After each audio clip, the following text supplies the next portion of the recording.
Austin Andrus, and this is Ingenious Designs. If you've seen many of my bookbinding videos so far, you may already know that I like to decorate my covers with heat transfer vinyl. It's the quickest and most effective method that I've found for getting a wide variety of artistic designs without going overboard on time or money. And to the casual observer, there isn't really much of a difference between my vinyl and other bookbinding techniques. But if you take a closer look, you can tell that the vinyl sits on top of the leather, creating a subtle embossed feeling, whereas professional binderies press their designs into the leather, creating a subtle engraved feeling. My objective today is to try out some tooling techniques that are closer to those used in traditional binderies. I'm hoping to create a final result that is truly indistinguishable from professional books without having to break the bank to get professional grade tools. Wish me luck. The most traditional gold tooling, aka finishing approach, is to paint the leather book in an egg white solution called glaire, let it dry, then place gold leaf on top. Heated stamps are used to effectively cook the gold leaf on with the egg white. If you use metals other than real gold, this approach doesn't have to be too expensive, but I haven't been able to crack the code yet on getting consistent results. My solution is to use hot stamping foil, which has three main layers: a thin, clear sheet of polyester to keep the foil flat, the metal itself, and a backing which becomes adhesive when heated. As before, hot stamps are used to get the designs to stick, but all the unheated foil remains adhered to the polyester carrier and peels away with it. No fuss, no muss. The convenience of hot stamping foil has actually made it popular among modern bookbinders, so it's not even technically a hack.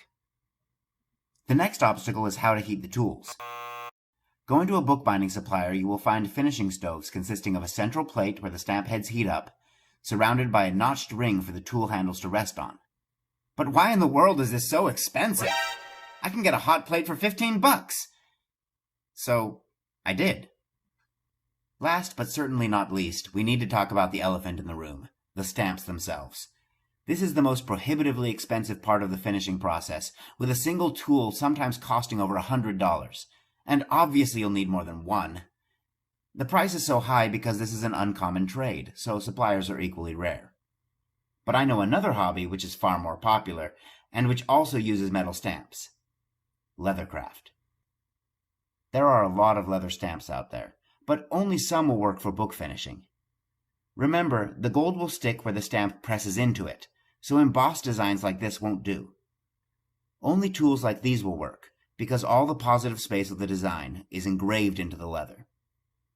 One big difference between leather stamps and book finishing tools is that the latter have long wooden handles to protect your hands from the hot metal, but we can get around that problem by simply wearing a leather glove.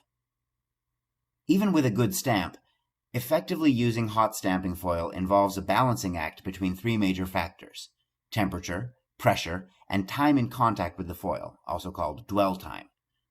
Too little of any of these factors will result in an incomplete image transfer. Too much, and foil will stick where you don't want it.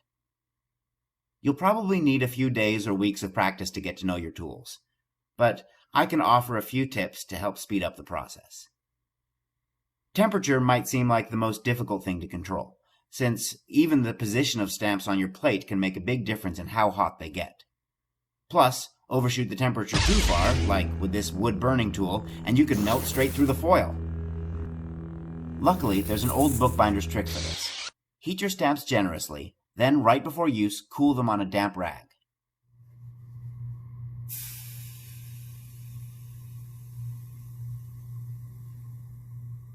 When the sizzling sound is no longer audible, the temperature is perfect. Big stamps will take longer to cool than smaller stamps. Like temperature, too little pressure won't transfer the design completely. Even high pressure might not work if it's not distributed evenly, though. Rock the stamp up, down, and side to side to ensure that every part of the stamp touches the leather. Don't rock out too much, though, or you may blur the image or allow the foil to melt between the ridges of the stamp. Speaking of the space between the ridges, one final thing to consider is how deeply set the background of the stamp is. Ideally, the whole head of the tool would be the shape of the pattern you want to stamp, with no metal backing to radiate heat where you don't want it. And most professional finishing tools are built this way. But even though many leather stamps do have a metal backing, it's not a big problem unless the design is cut especially shallow, like with this tool. In this case, even thorough cooling can't keep the foil from adhering between the finer details of the stamp. With a few weeks of experimentation under my belt, I finally felt like I could try this on a real book, hopefully without making too big a fool of myself. I made my fair share of mistakes in practice, and there aren't really any takebacks when you're doing this, so I recommend doing your tooling when you're at your best. Don't do it when you're tired, don't do it when you're stressed, and definitely don't do it when you're trying to reach around a camera or while constantly stopping to set up new shots for a YouTube video. Experienced bookbinders might be able to do everything on the fly, but I'm new, so to give myself the best chance of success, I mapped out my design on the computer ahead of time, and used that to cut myself a template from some thin chipboard. Taping the template to the cover ensures that my design will be centered and angled correctly. Plus, I can slip my foil under the edges to keep it in place.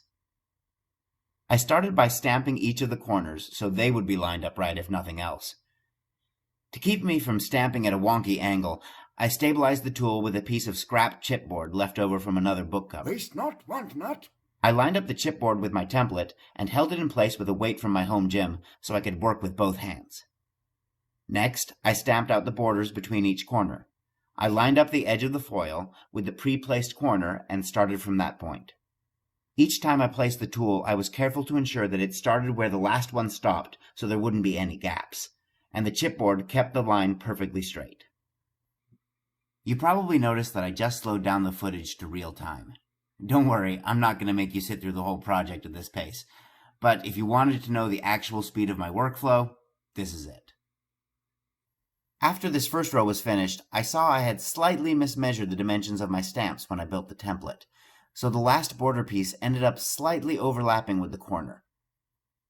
To prevent that problem on the other three sides, I masked off the corners with a scrap of the tacky clear backing that comes off of heat transfer vinyl. I literally dug this out of my trash can, but it works so well that the next time I use HTV, I'll probably save some of the backing for future projects. Waste not, want not. With the masking in place, the corners were safe from overlap by the border stamps. On the long side of the book, I felt my tool might cool down too much before I could finish the whole border, so I stopped halfway for several minutes and let the tool warm back up. Now, as nerve-wracking as it can be to try and do this all without any mistakes, it is equally satisfying to peel off the foil and see a job well done. That's what I'm talking about. Unfortunately, these front cover borders weren't quite as perfect as I might have wanted. With a camera in my workstation, I think I was going a little slower than usual, and I had some extra foil adhering outside of my target area. I say this because I did the back cover off camera and didn't have this problem, so I guess that allowed me to go back to my normal speed. I'll get back to this problem later. I felt like this border was a little too thin for a book cover this size, so I wanted to add some extra volume on the inside. Once again, I marked each corner with a stamp, but between those corners I decided to use a brass roller tool this time. The roller works on the same principles as a regular stamp, but it can create a continuous design in one fell swoop. My experimentation with this tool found that it took longer to heat up on the plate than other stamps did, and it didn't need to be cooled on the rag. It also required plenty of pressure and slow movement to get the design to transfer well, but the results were certainly worth the effort. When using the roller, I masked off not only the stamped corners, but everything beyond them as well, so I could roll straight over the whole cover without worrying about getting foil where I didn't want it. You may have also noticed me using a simple but effective jig to keep my foil in place and guide the roller in a straight line. By taping together two scraps of chipboard, I can line up the path for the roller, then open the hinge, slide some foil under, and shut the hinge again. That lets me secure the foil without losing the position of my chipboard guide rail. Once the inner part of the border was done, it was time to add the title and author's name. I prepared another template for this part to keep the words centered. The ideal way to add text would be with a typesetting tool that keeps every letter lined up and perfectly spaced. But one of the goals of this project was to not go overboard paying for tools, so I wanted to find a way to do this without buying 3 sets of letters just so I could spell osteology. The low-cost alternative is leathercraft stamps again. With these sets, you can warm up the letters you want to use on the hot plate, and then mount them on a brass handle one by one as you need them.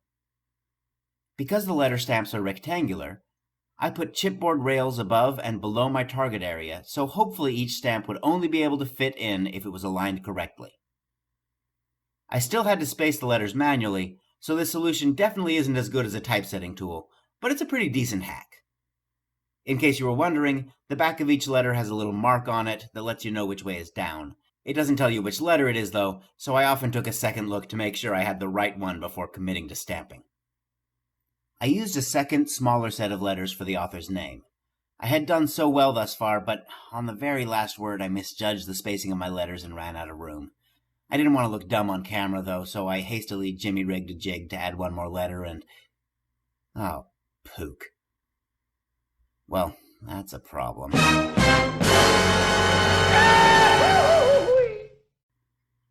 At this point, I'd come too far to just start over, so I went to Google to see if there was any way to fix my mistake. Lo and behold, I found a video saying that you could remove foil with rubbing alcohol, so I whipped out some medical wipes and tried it. It worked! Not only was I able to remove the offending letter, but I also noticed something else interesting. I had to work the alcohol wipe down into the engraved parts of the design to get it to remove the foil in there, but if I didn't try to work it into the crevices, then it would only take foil off the flat surfaces, leaving the engraved patterns intact. This was quite a helpful discovery.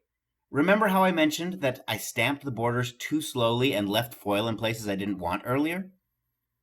Well, I tried going over the area quickly with an alcohol wipe, and it took all the excess foil off without affecting the designs I wanted to keep. In this way, I actually became really grateful for my lettering mistake, because had I not made it, I never would have learned that I could easily clean up other imperfections. Now, I know this kind of contradicts what I said earlier about there being no takebacks, but let me add the caveat that the alcohol solution is not risk-free. A little scrubbing will clean up the design edges. Deep scrubbing can remove the foil designs themselves, but it also takes the finish off the leather. And if you keep going after that, you can start to strip away the leather dye itself. In my enthusiasm, I made that mistake, and I must admit that I had to add a little green paint around this letter R to make the cover presentable again. So this is a very useful fix when you're in a pinch, but it's still best to just do things right the first time. The last thing I did was decorate the book's spine. I had never practiced on a curved surface before, so I knew this would be a whole new challenge. I opted to use the roller because I thought it might be easiest to work with on the curves, and I used the spine's raised bands to guide it. I did make some mistakes, but I now knew I could remedy them.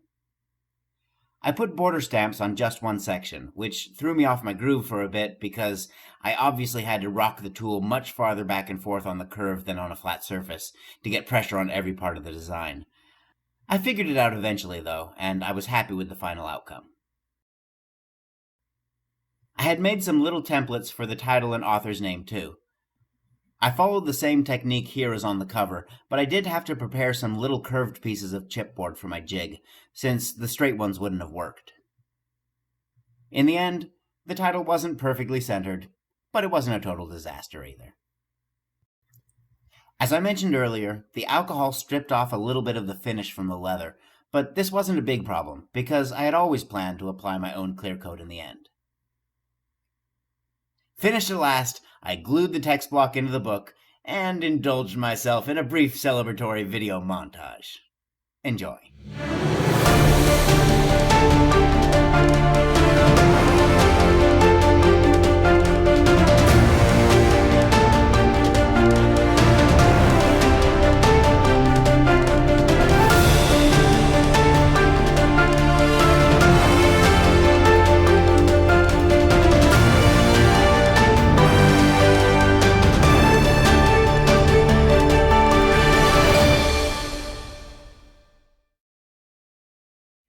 Okay, I'll be the first to admit, this book isn't perfect. I made some goofs. I showed them on camera. But you know what? I don't care. I am disproportionately proud of this project. I love doing things traditionally, and I'm just so happy that it not only looks right, it feels right too.